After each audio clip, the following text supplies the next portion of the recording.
Hello, I'm Catherine Lazorko. And I'm Maurice Jones. And we're joining you from the Council Chamber of Town Hall. We're here to give a recap from the last council meeting. And there were a few items of interest, I think, that we're going to pull out. I think the first one that really seemed to draw a lot of attention was the highway marker on Franklin Street. Another one that came up was about the development application that's on the eastern gateway to Chapel Hill. I think another one was a study of that's working to make Chapel Hill Transit more efficient on Martin Luther King Jr. Boulevard. That's correct. And finally, something that we've all heard quite a lot about, which is electric scooters. That's correct. So let's start with maybe the highway marker. Sure. The town council was interested in sending a letter from our town attorney on behalf of the town council asking for a attorney general's opinion on the town marker and whose responsibility that marker is and whether or not it can be removed from the property that it stands on right now on Franklin Street. It's our understanding that is technically owned by North Carolina Department of Transportation, and we are trying to get some clarification on that because the council would like to see that Jefferson Davis marker removed if possible. So the letter has been sent, and we hope to hear back from the Attorney General in the near future. That would be great, getting that clarification on that question. Indeed. For sure. Okay, moving on to the development application. That's Easttown, I believe. That is correct. Back in the fall, UNC Healthcare came to the council and asked for the opportunity to build a new office building at Easttown in 15501. And a new garage over there as the first phase of a larger master planning process. And so what they did with council was they came back and they asked for the opportunity to move along with their master planning process. They presented information to the council about the involvement that we'll have with the community and what they expect over the next 18 months or so.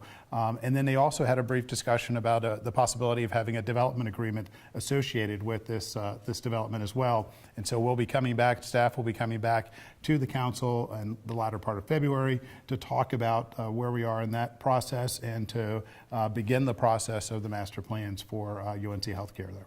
Very good. A lot of planning in the works, it sounds like. Absolutely. Okay.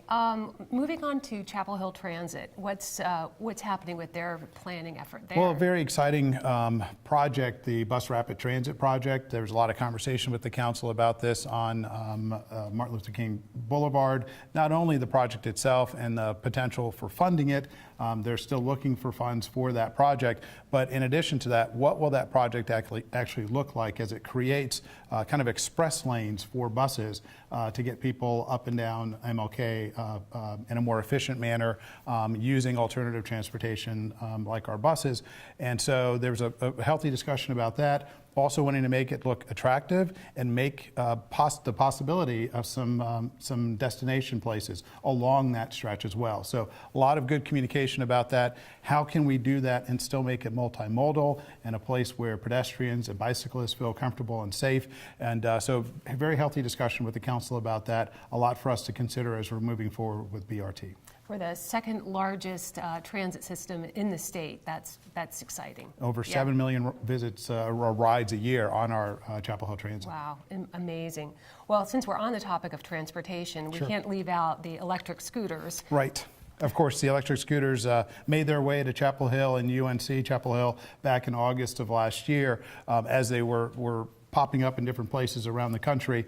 We're trying to take some time to evaluate what's the best way to handle electric scooters here, working with our partners at UNC Chapel Hill, and then also working with the town of Carrboro as well, to come up with a plan for how we will allow for electric scooters, regulate them, keep them, look for ways to make them work in our community, because we see that there's a possibility that it could be, an efficient, relatively cheap way to help get people around in our community, but at the same time understanding some of the safety concerns that folks have about this. So council has asked the staff to spend a little more time on this.